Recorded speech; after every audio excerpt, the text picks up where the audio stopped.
तो hydrogen bonding बेटा एक ऐसा कॉन्सेप्ट होता है कि ये एक पूरा कंप्लीट बॉन्ड नहीं होता, बस ये एक कॉन्सेप्ट होता है जो हम समझने की कोशिश करते हैं डिफरेंट कंपाउंड में। पहले ये बिहेवियर लिखा गया है, उसके बाद हमने इसको समझाने की कोशिश की है। ऐसे नहीं कि वैसे ही हवा में तीर चलाया गया है, नहीं। हाइड्रोजन बॉन्डिंग क्या होता है ना, ये पहले लाटाइमर लाटाइमर एक बहुत ही फेमस साइंटिस्ट है, और रोडबुस 1920 में इन लोगों ने पहली बार ये इंट्रोड्यूस किया था अपने केमिस्ट्री के दुनिया में। और यहाँ पर क्या होता है ना, जो हाइड्रोजन होता है वो कोवेलेंटली बॉन्ड करता है किसके साथ, ओ एफ एंड एन, ये तीनों क्या है, सबसे हाईली इलेक्ट्रोनेगेटिव एटॉम्स हैं, बिकॉज ये लोग पीरियड के आखिर में प्रेजेंट है और दूसरे पीरियड में है। देख रहे हो ना, दूसरे पीरियड में है और नॉन मेटल साइड में प्रेजेंट है, तो हाईली नॉन मेटल और हाईली इलेक्ट्रोनेगेटिव है। तो हाइड्रोजन बॉन्डिंग कैसे जनरेट होता है, व्हेन हाइड्रोजन एटॉम बॉन्ड करता है इन इलेक्ट्रोनेगेटिव एटॉम के साथ, तो यहाँ पर एक लार्ज इलेक्ट्रोन डेफिशिएंसी आती है। यहाँ पर एक लार्ज इलेक्ट्रॉन डेफिशिएंसी आती है, इसके ऊपर डेल नेगेटिव और इसके ऊपर डेल पॉजिटिव चार्ज आता है, ऐसे करता है। तो ये जो हाइड्रोजन ऊपर डेल पॉजिटिव और यहाँ पर डेल नेगेटिव आया, ये अनस्टेबल हो गया, तो ये दूसरे पॉजिटिव चार्जेस को ढूंढने लगता है। और एक HF 1 मोल ऑफ HF में तो बहुत सारे HF पार्टिकल्स होंगे, तो यहाँ पर और एक HF जब होगा उसके पास यहाँ पर डेल पॉजिटिव होगा, यहाँ पर डेल नेगेटिव होगा, तो उसका अट्रैक्शन कैसा होगा, ये इस तरफ अट्रैक्ट होगा और ये घूम जाके इस तरफ अट्रैक्ट होगा। इसीलिए हमने सब कुछ सीधा रख दिया, इसलिए हमने सब कुछ सीधा रख दिया। क्या होता है ना, इस HF के साथ ये HF अट्रैक्ट होता है, इस HF के साथ ये HF अट्रैक्ट होता है, इस HF के साथ ये HF अट्रैक्ट होता है, और ये एक इलेक्ट्रोस्टैटिक फोर्स ऑफ अट्रैक्शन है। और इसी अट्रैक्शन को हाइड्रोजन बॉन्डिंग बोला जाता है। इसी अट्रैक्शन को हाइड्रोजन बॉन्डिंग बोला जाता है, बिकॉज ये सिर्फ हाइड्रोजन और ऑक्सीजन, फ्लोरीन, नाइट्रोजन के बीच देखने के लिए मिलता है। मतलब हाइड्रोजन के साथ फ्लोरीन ऑक्सीजन बॉन्ड कर सकता है HF में, हाइड्रोजन के साथ ऑक्सीजन बॉन्ड कर सकता है वाटर में, और हाइड्रोजन के साथ नाइट्रोजन बॉन्ड कर सकता है अमोनिया में। ऐसे करते हमें हाइड्रोजन बॉन्डिंग देखने को मिलती है। तो ये हमारा सबसे इंपॉर्टेंट लाइन लिख लो कि hydrogen bonding is electrostatic force of attraction. Okay, is electrostatic force of attraction. और इस स्ट्रक्चर को बनाओ। और कैसे बनता है हाइड्रोजन बॉन्डिंग ना, एक पॉजिटिव चार्ज होता है हाइड्रोजन के ऊपर, तो नेगेटिव चार्ज है इन सब के ऊपर। अगर इन लोगों का इलेक्ट्रोनेगेटिव डिफिशियंसी इतना ज्यादा हो गया कि यहाँ पर पॉजिटिव पार्शियल पॉजिटिव चार्ज आया, फुल पॉजिटिव नहीं लिख रहा हूँ, देखो पूरा पॉजिटिव नहीं लिख रहा हूँ, पूरा पॉजिटिव मतलब एक इलेक्ट्रॉन चला गया, पार्शियल पॉजिटिव मतलब कुछ अमाउंट का पॉजिटिव चार्ज है, पूरा एक इलेक्ट्रॉन या फिर एक प्रोटॉन नहीं है। और यहाँ पर देखो माइनस थोड़ा सा डेल नेगेटिव आ रहा है यहाँ पर, तो इन सब को सेटिस्फाई करने के लिए ये लोग हाइड्रोजन बॉन्डिंग का सहारा लेते हैं। समझ रहे हैं, इन सब में खुद को स्टेबल करने के लिए ये लोग हाइड्रोजन बॉन्डिंग का सहारा लेते हैं। पर जब कार्बन और हाइड्रोजन में बॉन्ड बनता है तो यहाँ पर इन लोगों का इलेक्ट्रोनेगेटिविटी डिफरेंस इतना ज्यादा नहीं होता। हाँ होता है, मैं मानता हूँ होता है, कार्बन के ऊपर थोड़ा सा डेल नेगेटिव आ सकता है, यहाँ पर थोड़ा सा डेल पॉजिटिव आ सकता है, पर इतना ज्यादा नहीं हो सकता कि आप इसको लिख के इन लोगों में हाइड्रोजन बॉन्डिंग बनाओ। उसके बाद बोरोन और हाइड्रोजन के कंपाउंड में नहीं बन नहीं सकता, वो तो पहले से इलेक्ट्रॉन डेफिशिएंट है, उसके पास इलेक्ट्रॉन नेगेटिविटी कहाँ आएगी। आगे नहीं, बोरोन की बात कर रहा हूँ। ओके, तो मेनली कौन कौन दिखा है पीरियड 2 में ना, nitrogen, oxygen, fluorine, last 3 element, और उसके नीचे जो क्लोरीन है वो भी दिखाता है, बिकॉज उसका इलेक्ट्रोनेगेटिविटी वैल्यूज भी बहुत ही ज्यादा है। फिर कंडीशंस फॉर एच बॉन्डिंग, ये पूरा अंडरलाइन करो और अच्छे से अपने कॉपी में हेडिंग डालो। फॉर इफेक्टिव एच बॉन्डिंग हमें क्या चाहिए ना, हाइड्रोजन बॉन्ड होने के लिए पहले हमारे पास एक हाइड्रोजन होना चाहिए और जो कि दूसरे हाईली इलेक्ट्रोनेगेटिव एटॉम के साथ जुड़ा होना चाहिए। तो नॉर्मली यहाँ पर डॉटेड लाइन में हम दिखाते हैं, डॉटेड लाइन पे दिखाते हैं। तो हाइड्रोजन अगर ऑक्सीजन के साथ जुड़ा वो बॉन्डिंग कर सकता है, हाइड्रोजन अगर फ्लोरीन के साथ जुड़ा वो भी एच बॉन्डिंग कर सकता है, और हाइड्रोजन अगर नाइट्रोजन के साथ जुड़ा वो भी एच बॉन्डिंग कर सकता है। और the extent of H bonding कहाँ पर ज्यादा होगा ना, फ्लोरीन में ज्यादा होगा, बिकॉज फ्लोरीन मोस्ट इलेक्ट्रोनेगेटिव है, उसके नीचे है ऑक्सीजन, उसके नीचे है नाइट्रोजन। समझ रहे हो। फिर the size of electronegative atom, जो नेगेटिव एटम है, जो फ्लोरीन है, ऑक्सीजन है, इन लोगों का साइज छोटा होना चाहिए। अगर बहुत ज्यादा हो गया तो हाइड्रोजन उनको अट्रैक्ट नहीं कर सकता, बिकॉज हाइड्रोजन खुद एक छोटा सा एटम है, खुद एक छोटा सा एटम है। तो यहाँ पर HCl तक चल जाता है, ये 4 मॉलिक्यूल HCl तक चल जाता है, उसके बाद नहीं दिखाते हैं, उसके बाद नहीं दिखाते हैं। Okay, HCl does not form any H bonding because of large size of chlorine। Okay, देखो यहाँ पर HCl में भी नहीं दिखाता है, बुक में लिखा गया है। ओके, HCl में भी नहीं दिखाता है, whereas NH3 H2O और HF में दिखाता है H बॉन्डिंग। ये तीनों कंपाउंड का नाम लिखो। NH3 क्या होता है? अमोनिया। H2O क्या होता है? हमारा प्यारा वाटर। और HF क्या होता है? Hydrofluoric acid. ओके, अब फिर आप उसे लिख सकते हो हाइड्रोजन फ्लोराइड।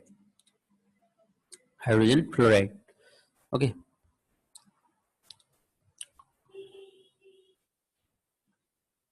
फिर हम चलते हैं टाइप्स ऑफ एच बॉन्डिंग के ऊपर। क्या टाइप्स है? पहला है इंट्रामोलिकुलर, फिर है इंटरमोलिकुलर। आप में से कितने बच्चों ने बायोलॉजी पढ़ा है? तो मुझे समझाओ, इंट्रा का मतलब क्या है, इंटर का मतलब क्या है? कोई भी बायोलॉजी या फिर इंग्लिश में स्ट्रांग हो तो समझाओ। इंटर का मतलब क्या है, इंट्रा का मतलब क्या है? इंट्रा मतलब विद इन। सर हाँ बताओ, बताओ। Sir between two moleculars. हाँ, बिटवीन टू मॉलिक्यूल्स, तो वो क्या हो जाएगा? इंटर हो गया या इंट्रा होगा?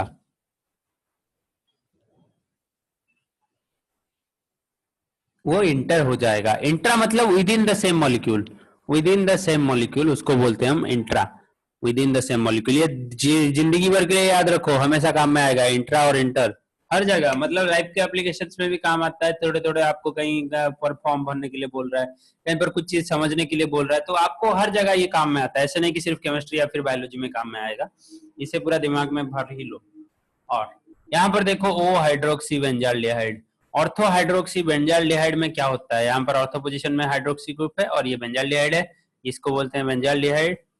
और यहाँ पर देखो ऑर्थो पोजीशन हाइड्रोक्साइड ग्रुप है। तो ऑर्थो हाइड्रोक्सी बेंजाल्डिहाइड में इंट्रामोलिकुलर एच बॉन्डिंग देखने को मिलता है। इस ये जो इसका O है और उसी के ही मॉलिक्यूल के, उसी मॉलिक्यूल के H के साथ एच बॉन्डिंग करता है। और यहाँ पर सिमिलरली ऑर्थोनाइट्रोफिनॉल में भी वही होता है, बट पारानाइट्रोफिनॉल और पारा हाइड्रोक्सी बेंजाल्डिहाइड में इसका उल्टा होता है। और सिमिलरली ये जो है निकेल डाइमिथाइल ग्लाइऑक्सीमेट, इसको हम ग्लाइम भी बोलते हैं, इसको हम ग्लाइम भी बोलते हैं। और ये दिखाता है अपना इंट्रामोलिकुलर एच बॉन्डिंग। इसके अंदर ही जो नाइट्रोजन, ऑक्सीजन और फ्लोरीन है, ये आपस में एच बॉन्डिंग कर लेते हैं। ये आपस में एच बॉन्डिंग कर लेते हैं, समझ रहे हो? तो हमें सेंटर ही चाहिए एच बॉन्डिंग करवाने के लिए। अगर हमें कुछ अच्छा सेंटर मिल जाता है तो ये लोग कर लेंगे, ये लोग कर लेंगे। फिर द नेसेसरी, क्या नेसेसरी है ना? The necessary condition for intramolecular H bonding is the ring must be formed as a result of hydrogen bonding should be planar. Planarity maintain होना चाहिए, मतलब हाइब्रिडाइजेशन sp2 या फिर sp होना चाहिए। अगर sp3 हाइब्रिडाइजेशन हुआ, आप अगर बोलोगे कि सर मैं साइक्लोहेक्सेन में यहाँ पर करवाऊंगा एच बॉन्डिंग, अगर यहाँ पर एक OH रख लिया और यहाँ पर एक NH3 रख लिया या फिर NR2 रख लिया, तो ये यहाँ पर एच बॉन्डिंग नहीं होना पॉसिबल नहीं है, बिकॉज ये प्लानर नहीं है, ये रिंग प्लानर नहीं है। तो अपना रिंग का नंबर क्या होना चाहिए ना? 5 से 6 कार्बन होने चाहिए, जैसे कि बेंजीन या फिर साइक्लोपेंटीन। और यहाँ पर अपना प्लानरिटी होना चाहिए, जैसे कि हाइब्रिडाइजेशन sp2 या sp हो। अगर sp3 हाइब्रिडाइजेशन आ गया, जैसे कि यहाँ पर आप बॉन्ड पेयर लोन पेयर गिनो, यहाँ पर आपको sp3 हाइब्रिडाइजेशन मिलेगा। तो sp3 हाइब्रिडाइजेशन मतलब प्लानर नहीं होता, वो नॉन प्लानर होता है। उसका स्ट्रक्चर क्या होता है? टेट्राहेड्रल। अगर टेट्राहेड्रल स्ट्रक्चर आ गया तो यहाँ पर आप नहीं कर सकते अपना इंट्रामोलिकुलर एच बॉन्डिंग। और यहाँ पर देखो सिन आंटी के बारे में थोड़ा थोड़ा बताया गया है, ये आपके लिए इतना ज्यादा इंपॉर्टेंट नहीं है, पर जान लो भाई, मेरे साथ पढ़ रहे हो तो बहुत चीजें आपको जानने को मिलेगा। ओके, तो ये कंपाउंड है पिरिडिन 2 कार्बोक्सिल डाइऑक्सिम। पिरिडिन 2 कार्बोक्सिल डाइऑक्सिम, ये कंपाउंड के नाम पे मत जाओ। हमने ना कि नोमेनक्लेचर पढ़ा, ना कि कंपाउंड के बारे में कुछ पढ़ा। थोड़ा थोड़ा हमने यूट्यूब में पढ़ा था, पर वो कुछ मतलब इतना ज्यादा हम डीप नहीं गए थे। तो अभी देखो यहाँ पर ये जो पिरिडिन रिंग है, इस रिंग को बोलते हैं, जहां पर बेंजीन रिंग में एक नाइट्रोजन घुसता है कार्बन के जगह, उस रिंग को हम बोलते हैं पिरिडिन रिंग। ओके, इस पिरिडिन के रिंग के साथ एक ग्लाइऑक्सिम, ओके, एक डाइऑक्सिम जुड़ा हुआ है, एक कार्बोक्सिल डाइऑक्सिम जुड़ा हो गया है। अगर ये डाइऑक्सिम इस तरफ आया, इसको बोलते हैं हम एंटी रोटेशन। और ये एंटी रोटेशन में आने की वजह से इस जो नाइट्रोजन अपोजिट डायरेक्शन में आया, इस जो नाइट्रोजन के साथ एच बॉन्ड कर पा रहा है। बट अगर वो सिन फॉर्म में रहा तो सिन फॉर्म में एच बॉन्डिंग नहीं दिखाएगा, सिर्फ एंटी फॉर्म में एच बॉन्डिंग दिखाएगा, बिकॉज ये नाइट्रोजन के पास होगा। यहाँ पर नाइट्रोजन से दूर है, तो इतना दूर एच बॉन्डिंग का अट्रैक्शन नहीं हो सकता। ओके, तो ये नॉट पॉसिबल और ये है अपना पॉसिबल। तो ये अपने कॉपी में लिख लो कि एंटी फॉर्म में दिखाता है हाइड्रोजन बॉन्डिंग। ये सिर्फ इस मॉलिक्यूल के लिए नहीं, बहुत सारे मॉलिक्यूल के लिए ट्रू होता है। और यहाँ पर सिन फॉर्म में नहीं दिखाता है हाइड्रोजन बॉन्डिंग। ओके, और जिस तरफ सिन फॉर्म में अगर आपका नाइट्रोजन या फिर ऑक्सीजन क्लोज होगा तो वहां पर भी हाइड्रोजन बॉन्डिंग दिखा सकता है इंट्रामोलिकुलर। अभी खत्म हुआ अपना विद इन द मॉलिक्यूल्स की बात। अभी हम मॉलिक्यूल से बाहर चलते हैं, एक मॉलिक्यूल को दूसरे मॉलिक्यूल के साथ एच बॉन्डिंग करवाते हैं। जैसे कि हमने पहले बताया वाटर मॉलिक्यूल में क्या होता है, एच बॉन्डिंग होता है। तो एक वाटर मॉलिक्यूल का हाइड्रोजन दूसरे वाटर मॉलिक्यूल के ऑक्सीजन के साथ एच बॉन्डिंग करवाता है, फिर ये यहाँ से एच बॉन्डिंग होता है, ये यहाँ से एच बॉन्डिंग होता है। ओके, ऐसे होता जाता है, चेन बनता जाता है। तो वाटर में पोलर नेचर की वजह से ये सब फंडा आता है यहाँ पर। और एक वाटर 4 डिफरेंट वाटर मॉलिक्यूल के साथ एच बॉन्डिंग में जुड़ा होता है। तो वन वाटर लिखो, 1H2O can associate with 4 other water molecules by H bonding, 4 other water molecules by H bonding।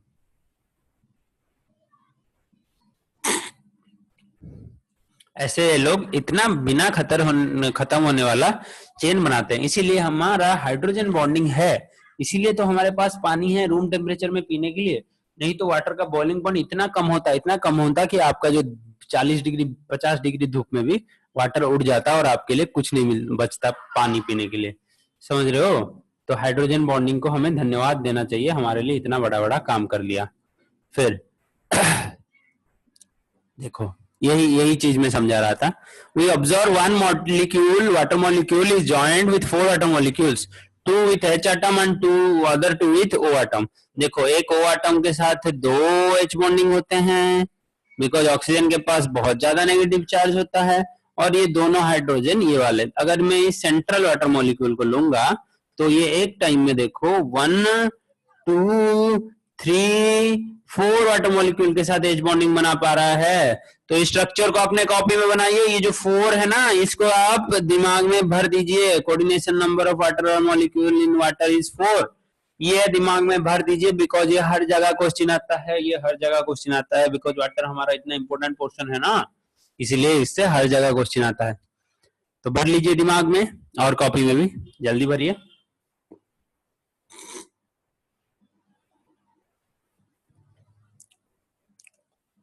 जल्दी भरिए, आजकल के एडवांस बच्चे हो, आप स्नैपशॉट भी ले सकते हो। फिर HF में कोऑर्डिनेशन कितना होगा ना, एक HF मॉलिक्यूल एट ए टाइम, देखो एक HF मॉलिक्यूल एट ए टाइम सिर्फ 2 HF मॉलिक्यूल के साथ जुड़ रहा है, बिकॉज ये सीधा सीधा जुड़ रहे हैं। तो यहाँ पर कोऑर्डिनेशन नंबर होगा 2। और इन लोगों का स्ट्रक्चर कैसा होगा ना, ये अगर गैसियस स्टेट में एग्जिस्ट करेंगे तो ऐसे एक पेंटागन भी बना लेते हैं। अगर गैसियस स्टेट में एग्जिस्ट करेंगे तो घूम फिर के पेंटागन बना लेते हैं। अगर नॉर्मली एग्जिस्ट करते हैं, कार्बोक्स नॉर्मली एग्जिस्ट करेंगे तो ऐसे एग्जिस्ट करेंगे लिक्विड स्टेट में। अगर गैसियस स्टेट में एग्जिस्ट करेंगे तो ये लोग घूम फिर के एक पेंटागन बना देंगे, ये लोग घूम फिर के एक पेंटागन बना देंगे। तो ये आप अपने पीडीएफ से या फिर नोट से पढ़ सकते हो। फिर कार्बोक्सिलिक एसिड में भी वही, ऑक्सीजन के ऊपर पार्शियल नेगेटिव चार्ज होगा और दूसरे कार्बोक्सिलिक एसिड के हाइड्रोजन पर पार्शियल पॉजिटिव चार्ज होगा। तो इसमें यहाँ पर अट्रैक्शन होगा और इसमें यहाँ पर अट्रैक्शन होगा। एसिड ग्रुप किसे बोलते हैं? इसी ग्रुप को एसिड ग्रुप बोलते हैं, COOH। इस ग्रुप को हम एसिड ग्रुप बोलते हैं या फिर कार्बोक्सिलिक एसिड बोलते हैं, जहां पर कार्बन दूसरे ऑक्सीजन और हाइड्रोजन के साथ कंबाइन करके एक एसिड ग्रुप बनाता है। सिमिलरली यहाँ पर अल्कोहल की बात करते हैं, नाइट्रिल की बात करते हैं। आप अल्कोहल को तो पहचानते ही होंगे, कुछ बच्चों ने टेस्ट भी कर लिया होगा अभी तक। नहीं, आप लोग बहुत छोटे हो। ओके, तो यहाँ पर देखो एक अल्कोहल मॉलिक्यूल दूसरे अल्कोहल मॉलिक्यूल के साथ भी एच बॉन्डिंग कर सकता है, इसीलिए वही रीजन है वो रूम टेम्परेचर में लिक्विड स्टेट में रहता है। और यहाँ पर ये देखो एक नाइट्रीन भी दूसरे नाइट्रीन के हाइड्रोजन के साथ एच बॉन्डिंग कर सकता है। ये पहला नाइट्रीन दूसरे नाइट्रीन के हाइड्रोजन के साथ, ये दूसरा नाइट्रीन, ये जो नाइट्रोजन है ये इस मॉलिक्यूल के हाइड्रोजन के साथ एच बॉन्डिंग कर सकता है। तो अभी तक हमने जितना देखा कि हाइड्रोजन के साथ सिर्फ एच बॉन्डिंग कौन कौन कर सकते हैं ना, ऑक्सीजन या फिर फ्लोरीन या फिर नाइट्रोजन। आप अगर किसी दूसरे मॉलिक्यूल के साथ हाइड्रोजन बॉन्डिंग करवाए ना तो मुझसे बुरा कोई नहीं होगा। मुझसे बुरा कोई नहीं होगा। तो यहाँ पर हाइड्रोजन बॉन्डिंग में हमारा इंपॉर्टेंट पोर्शन क्या होता है ना, हमें सिर्फ कॉन्सिक्वेंस याद रखने हैं, हमें सिर्फ कॉन्सिक्वेंस याद रखने हैं। क्या कॉन्सिक्वेंस है ना, यहाँ पर देखो boiling point order of water, यहाँ पर वाटर का ज्यादा होता है HF से, उसके बाद NH3, उसके बाद CH4, और मेल्टिंग पॉइंट का वाटर भी ऑर्डर भी सेम होता है, वाटर उसके बाद NH3, उसके बाद HF, उसके बाद CH4। ये दोनों लाइन को लिखो अपने कॉपी में। फिर लिखो solubility of organic compounds in water is due to H bond formation. Organic compound अगर वाटर में सॉल्युबल होते हैं वो सिर्फ H बॉन्डिंग के कारण, जहां पर H बॉन्डिंग नहीं होता वो लोग वाटर में सॉल्युबल नहीं होते हैं, इसीलिए ऑर्गेनिक एसिड वाटर में सॉल्युबल हैं, व्हेयरएज ऑर्गेनिक अमाइड्स वाटर में ज्यादा सॉल्युबल नहीं होते। फिर due to hydrogen bonding viscosity and liquid increases is centipoise. तो विस्कोसिटी इंक्रीज होता है हाइड्रोजन बॉन्डिंग की वजह से। देखो अगर आप विस्कोसिटी का मतलब आपको किसने क्या समझाया पता नहीं, पर मैं समझाता हूं कि आपको पानी के अंदर उंगली डालना है और किसी तेल के अंदर उंगली डालना है, तो आपको कहां पर उंगली में ज्यादा दिक्कत होगा जाने के लिए, मूवमेंट के लिए। आप अगर पानी में ऐसे उंगली डालते हो, जोर जोर से चला सकते हो, अगर आप घी या फिर तेल के अंदर वही प्रोसेस करोगे तो वहां पर आपका उंगली थोड़ा स्लो से घूमेगा, तो क्या होगा वहां पर ना, उसका विस्कोसिटी ज्यादा है। तो अगर देखो जहां पर बॉन्डिंग या फिर ऐसे चेन स्ट्रक्चर या फिर ऐसे केज स्ट्रक्चर होंगे तो वहां पर हमारा विस्कोसिटी ज्यादा होने का चांस है, बिकॉज यहाँ पर देखो वाटर में केज स्ट्रक्चर है और यहाँ पर भी HF में भी स्ट्रॉन्ग स्ट्रक्चर है, तो जहां पर ये अल्कोहल्स में हमारा H बॉन्डिंग होगा तो वहां पर विस्कोसिटी ये इंक्रीज करवाता है। देखो सेंटीपॉइज कितना बढ़ता बढ़ता जाता है, यहाँ पर ये बड़ा चेन होगा, इसके बाद ये एक बड़ा अल्कोहल है, देखो 3 सेंटर है और ये दूसरे अल्कोहल के 3 सेंटर के साथ ऐसे बना सकता है H बॉन्डिंग, या फिर एक साथ 3-3 मॉलिक्यूल के साथ बना सकता है, तो यहाँ पर ज्यादा वैल्यूज है सेंटीपॉइज का। सेंटीपॉइज क्या होता है, एक विस्कोसिटी का यूनिट होता है, विस्कोसिटी का यूनिट होता है सेंटीपॉइज, और लिक्विड का विस्कोसिटी इंक्रीज करता है H बॉन्डिंग के कारण, लिक्विड का विस्कोसिटी इंक्रीज करता है H बॉन्डिंग के कारण। तो H बॉन्डिंग एक छोटा सा टॉपिक है पर इसका इंपॉर्टेंस बहुत ज्यादा होता है, लुईस थ्योरी से भी ज्यादा होता है, बिकॉज इससे बहुत सारे क्वेश्चंस आ जाते हैं। ओके, इससे बहुत सारे क्वेश्चंस आ जाते हैं। अब आप लोगों का फेवरेट टॉपिक क्या, मेटालिक बॉन्ड। एक मेटल दूसरे मेटल के साथ कैसे जुड़ता है। बचपन में आपने लोहे का रॉड देखा होगा, सोने के गहने देखे होंगे, पर वहां पर आपके मन में अब क्वेश्चन आता होगा कि सर आपने बोला कि सोना एक एटम है या फिर मेटल है, तो वो दूसरे सोने के साथ कैसे जुड़ता है, ऐसे उससे इतना सुंदर सुंदर चीज हम कैसे बना सकते हैं, लोहे से इतना सुंदर सुंदर गेट, डैम या फिर कंक्रीट, ऐसे कैसे सब हम बना सकते हैं। तो ये सब का रीजन है एक मेटालिक बॉन्डिंग का कॉन्सेप्ट, और उसका जो सबसे प्यारा कॉन्सेप्ट मुझे लगता है वो है इलेक्ट्रॉन सी मॉडल। ये इलेक्ट्रॉन सी मॉडल जिसने भी हमें दिया है, इसका नाम तो यहाँ पर नहीं है, कहीं अगर हायर बुक या फिर गूगल में ढूंढे तो मिल जाएगा, पर जिसने भी दिया है वो बहुत ही चालाकी से बताया है कि मेटल जो होते हैं उनके पास बहुत सारे इलेक्ट्रॉन्स होते हैं। तो जो मेटल होता है वो पॉजिटिव कोर होता है और वो इलेक्ट्रॉन के समंदर में ऐसे मतलब भासता रहता है या फिर फ्लोट करता रहता है। Where mobile electrons are known as the pool और इलेक्ट्रॉन सी या फिर इलेक्ट्रॉन गैस, और पॉजिटिव कोर्स को हम मेटल आयन को हम बोलते हैं पॉजिटिव कोर। तो यहाँ पर क्या होता है ना, सी ऑफ इलेक्ट्रॉन में जो हमारा मेटल इमर्स्ड होकर रहता है पॉजिटिव चार्ज, और घूम सकता है freely in the vacant orbit. Attractive for the bind metals in mobile electrons is called metallic bonding. जो अपना अट्रैक्शन है इन दोनों के बीच उसको भी हम बोलते हैं मेटालिक बॉन्डिंग। तो मैं आपको ज्यादा कुछ नहीं समझाने वाला हूं। देखो यहाँ पर ये जो पॉजिटिव और नेगेटिव एक समंदर बनाते हैं और ये इन लोगों के बीच अट्रैक्शन होता जाता है। ये देखो एक पीस ऑफ गोल्ड है और यहाँ पर ये इलेक्ट्रॉन फ्री टू मूव है और ये पॉजिटिव सेंटर्स भी थोड़ा थोड़ा अपने चारों तरफ मूव कर सकता है। ओके, पॉजिटिव कोर्स को क्रिनल बोलते हैं और नेगेटिव कोर्स को, नेगेटिव इलेक्ट्रॉन्स को हम इलेक्ट्रॉन गैस या फिर सी ऑफ इलेक्ट्रॉन भी बोलते हैं। इसको हम बोलते हैं इलेक्ट्रॉन सी मॉडल, इसको हम बोलते हैं इलेक्ट्रॉन सी मॉडल। ये एक बेसिक मॉडल है बट अच्छे से समझाता है, एक बेसिक मॉडल है बट सब कुछ हमें अच्छे से फंडा समझाता है। बट वेराज अगर आप बैंड मॉडल को देखोगे, बैंड मॉडल थोड़ा सा कॉम्प्लिकेट करता है चीजों को। जैसे कि यहाँ पर 3 टाइप्स के बैंड हमें दिखाता है। पहला बैंड है अपना कंडक्शन बैंड, उसके बाद है अपना वैलेंस बैंड। तो वैलेंस बैंड अगर कंडक्शन बैंड ऐसे ओवरलैप हो गए तो ये लोग हो जाएंगे कंडक्टर्स। अगर इन दोनों के बीच इतना बड़ा सा गैप रह गया तो ये लोग हो जाएंगे इंसुलेटर्स। कंडक्टर मतलब जो हीटर एंड इलेक्ट्रिसिटी को कंडक्ट करेंगे और जिन लोगों में गैप रहेगा वो इंसुलेटर। और सेमीकंडक्टर में ये जो गैप बहुत ही छोटा सा होगा, मतलब थोड़ा सा एनर्जी के बाद यहाँ से इलेक्ट्रॉन यहाँ पर जंप कर जाएंगे। ये जो काला वाला बॉक्स दिखाया गया है ना, यहाँ पर इलेक्ट्रॉन्स हैं और ये जो है वैकेंट ऑर्बिटल्स हैं। तो इसे बोलते हैं वैलेंसी बैंड, इसे बोलते हैं हम वैलेंसी बैंड, जहां पर इलेक्ट्रॉन अवेलेबल होते हैं नीचे वाले को, और ऊपर वाले को बोलते हैं हम कंडक्शन बैंड। अगर जहां पर इलेक्ट्रॉन चला गया तो वहां पर कंडक्शन होगा। तो बैंड गैप जहां पर ज्यादा होगा उसे हम इंसुलेटर बोलेंगे, जहां पर ओवरलैपिंग होगा उसे हम कंडक्टर बोलेंगे, और जहां पर बैंड गैप बहुत ही छोटा होगा उसे हम बोलेंगे सेमीकंडक्टर। तो आपको सेमीकंडक्टर के बारे में मैंने क्या बताया था ना सर? सिलिकॉन, जर्मानियम और कौन, उसके नीचे था सेलेनियम या फिर ऐसा कुछ। ओके, ये सब होते हैं सेमीकंडक्टर। बोरॉन भी सेमीकंडक्टर जैसा काम करता है कभी कभी। तो वो, और उसके नीचे फास्फोरस के नीचे कौन होता है? आर्सेनिक होता है, वो भी सेमीकंडक्टर होता है। तो वहीं पर 2 4 5 6 एलिमेंट हमें मिल जाते हैं सेमीकंडक्टर। टेक्निकली बोलूं तो 7 एलिमेंट है पीरियोडिक टेबल में सेमीकंडक्टर। हमने जब पीरियोडिक टेबल पढ़ा था तो मैंने आपको ये वाला फैक्ट बताया था। फिर इंसुलेटर होते हैं जहां पर ये गैप बहुत ज्यादा होता है। तो बहुत सारे इंसुलेटर कंपाउंड्स हैं, जैसे कि non metal such as diamond, diamond मतलब क्या? कार्बन, और फास्फोरस इंसुलेटर है। व्हेयरएज ग्राफाइट है कंडक्टर। ग्राफाइट जो होता है वो कंडक्शन करता है बिकॉज उसके पास एक फ्री इलेक्ट्रॉन होता है, और वो मेटल जैसा ही अपना स्ट्रक्चर बना देता है, सी ऑफ इलेक्ट्रॉन्स में अपना पॉजिटिव चार्ज को वो ठपका देता है। तो ग्राफाइट होता है कंडक्टर। और जितने भी मेटल आप देख रहे हो, आयरन हो, कॉपर हो, गोल्ड हो, उन सब में अगर आप बिजली पास करके उसको छुओगे ना, बहुत जोरदार झटका लगेगा, तो इसीलिए उसको हम बोलते हैं कंडक्टर। और अपना इलेक्ट्रिक वायर में हम क्या यूज करते हैं? कॉपर वायर यूज करते हैं या फिर एल्यूमिनियम वायर यूज करते हैं, लोहे का वायर यूज नहीं करते। और आपको पता है हाईएस्ट डक्टाइल एलिमेंट कौन है? सबसे ज्यादा डक्टाइल कौन है? डक्टिलिटी मतलब क्या है? बताओ, ये स्कूल का पढ़ाई है। डक्टिलिटी, मेलेबिलिटी, मेटल का ये सब कैरेक्टर जो है, मेटल हम किसे बोलते हैं?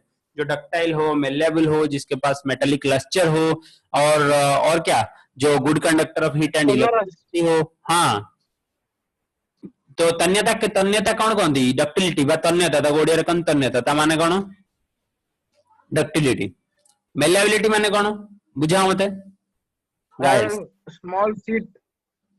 सीट बनिया को कौन कहती? मेलेबल। आउ तारा बनिया को डक्टाइल। हाँ कि नहीं? Ductile. Okay, very good. तो हाईएस्ट डक्टिलिटी कहार ना मन रखता गोल्ड रो।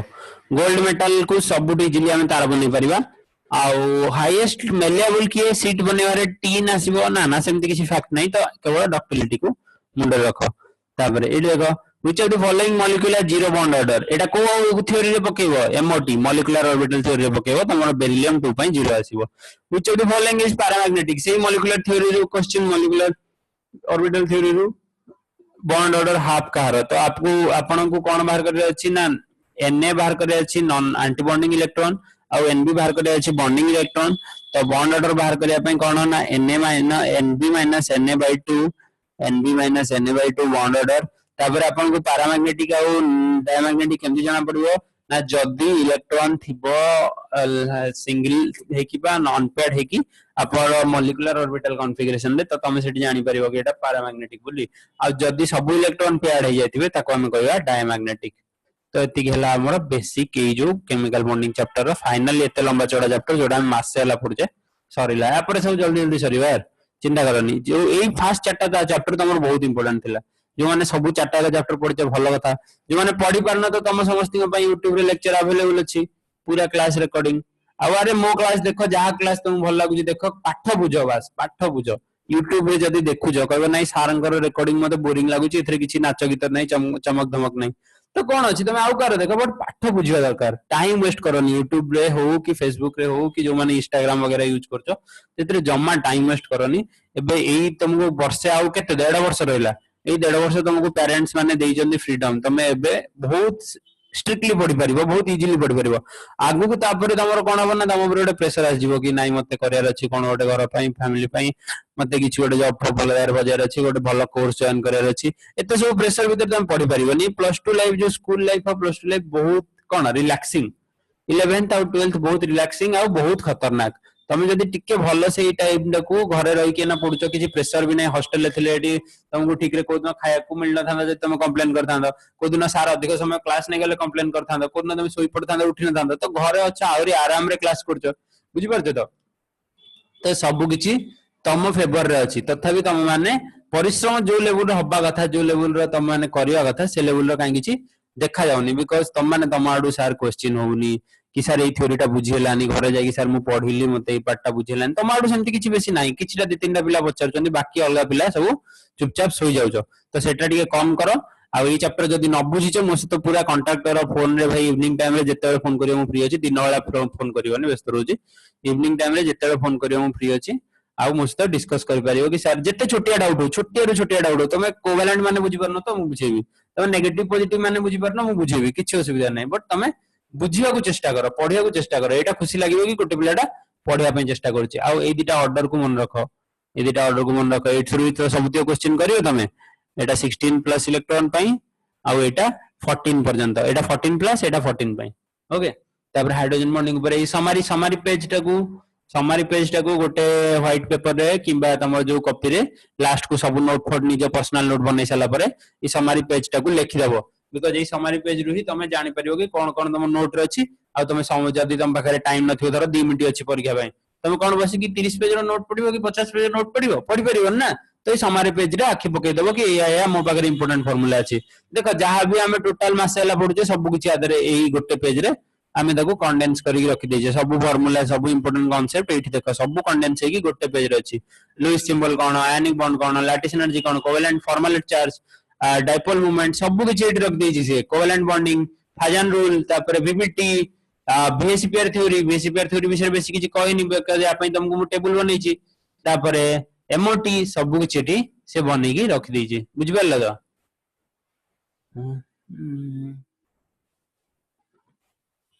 तो धन्यवाद बच्चों आज क्लास में एतिकी सरला।